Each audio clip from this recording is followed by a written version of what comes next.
3, 2, 1, jump! Hello guys, dito naman pala ako para mag-upload ng panibagong video sa inyo.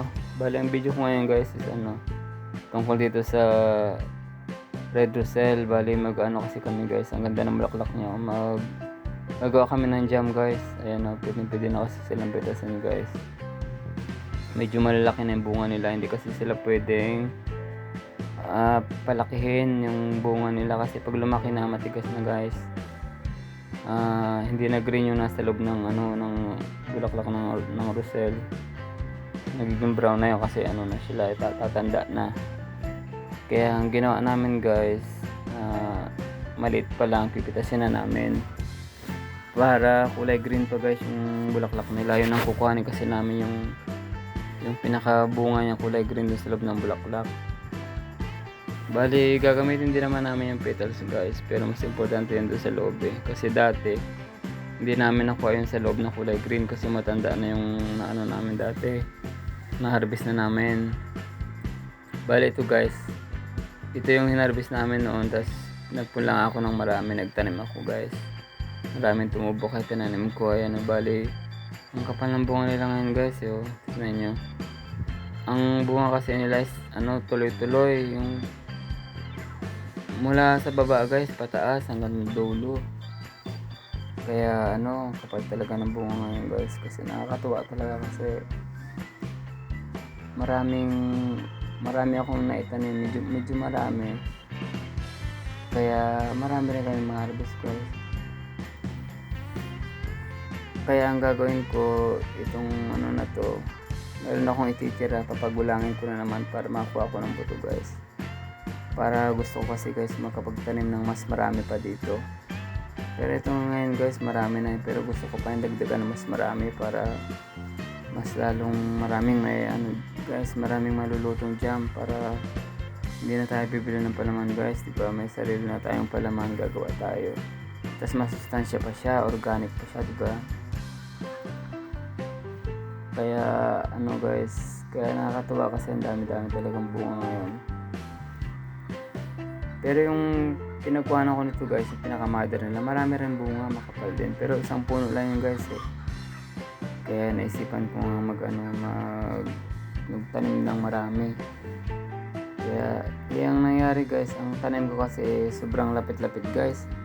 Parang 12 feet hanggang 24 feet lang ang layo.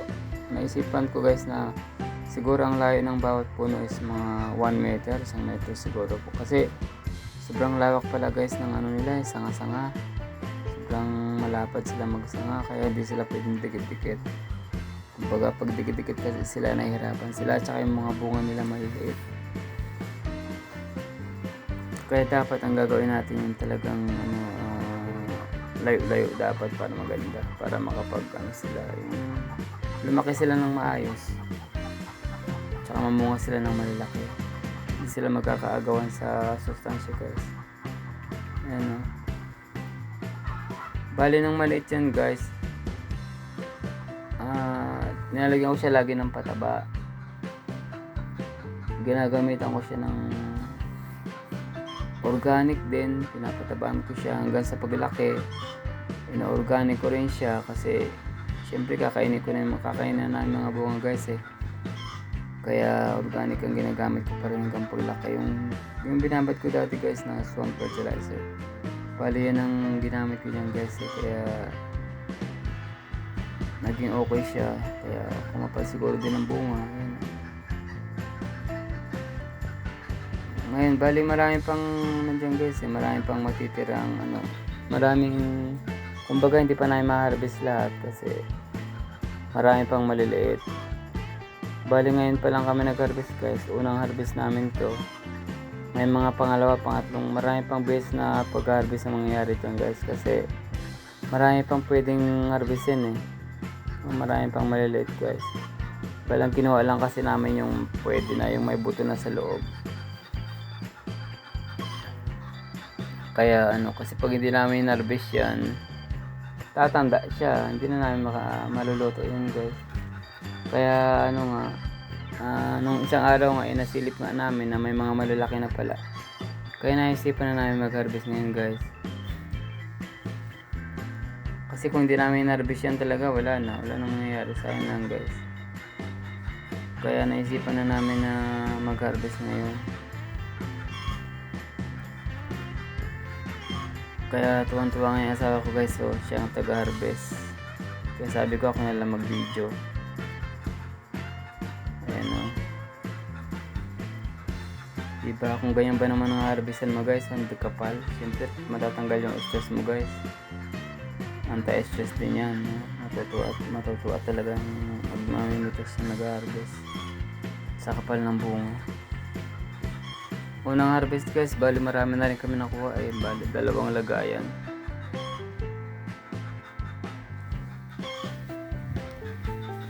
Bali sa susunod siguro na harvest namin, baka hindi lang 2 lalagyan guys, kasi mas marami pang natira guys eh. Kumbaga mayroon na nga bungang maliliit, tapos may malalaki. Yung malalaki kinuha na namin guys, tapos yung maliliit yun ang susunod na harvestin namin. Tapos kita nyo naman guys, ang dami pa rin bulaklak, diba? Kumbaga marami na nga maliliit pa na bunga, may mga bulaklak pa, kaya tuloy-tuloy siya guys. Yung bulaklak na yan, mga ilang araw lang yan guys, magiging bunga na naman yan, ma-harvest na naman.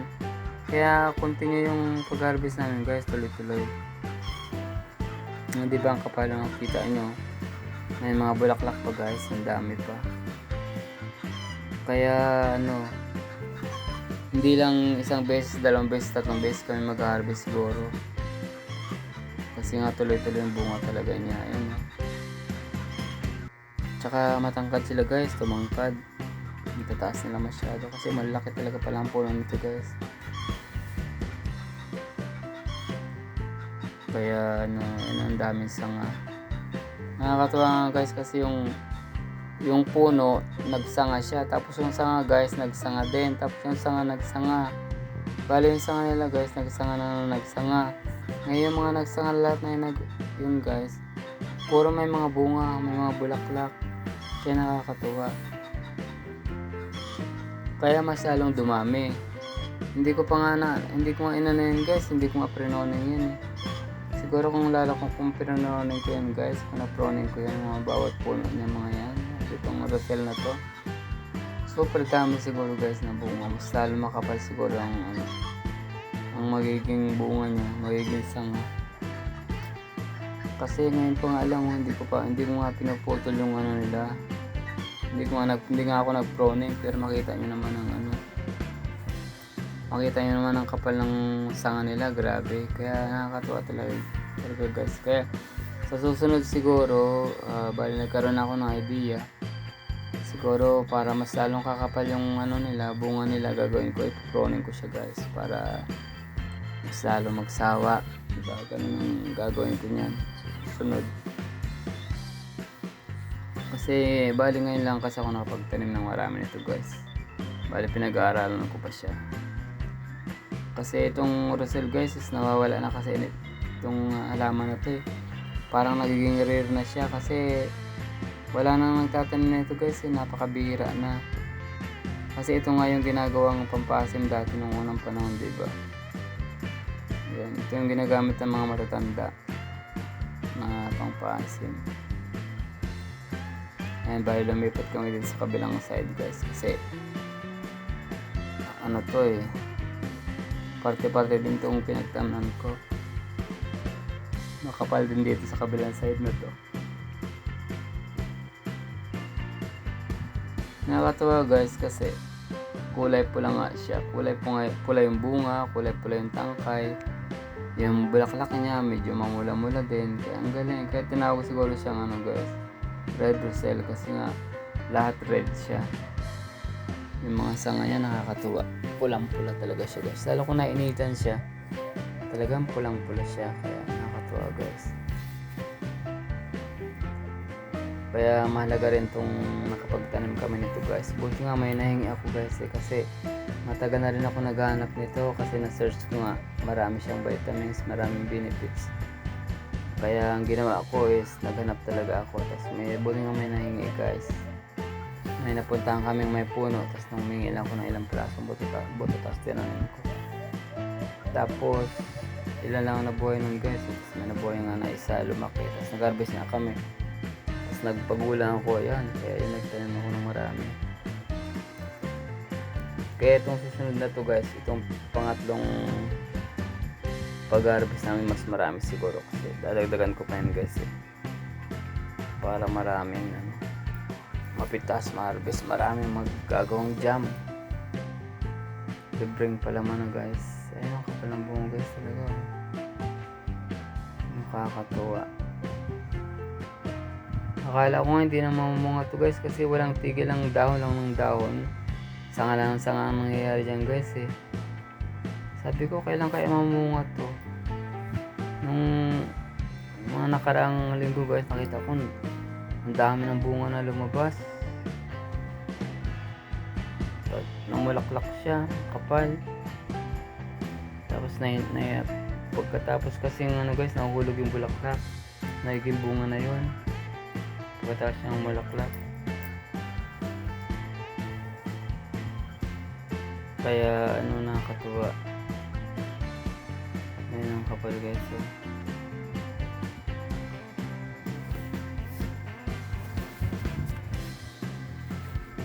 Tapos ang tatangkad nila. Ang tataas kaya hinihila namin. Hinihila yung pinaka niya, sanga niya para makuha namin yung bunga. Kasi madali lang naman hilahin guys Yan na. Kapal ng bunga. Gumapang na nga ayaw na namin guys sa reducel yung sigarilyas namin, ginapangan na kaya tinanggal nga namin. Kasi pag hindi tinanggal yung sigarilyas, baka mamatay yung guys yung reducel, baka yakapin niya.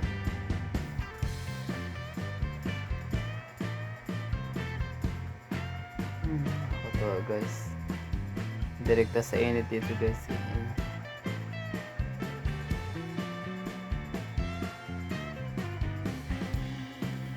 Nakakatawa. Kaya pag may tinanim talaga guys, may aanihin ka. Lalo pag marami kang tinanim, talagang may enjoy ka guys.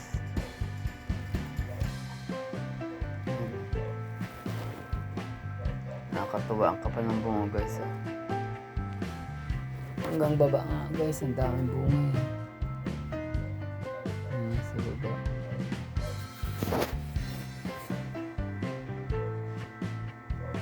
Guys, hanggang dito na lang siguro, sa susunod ulit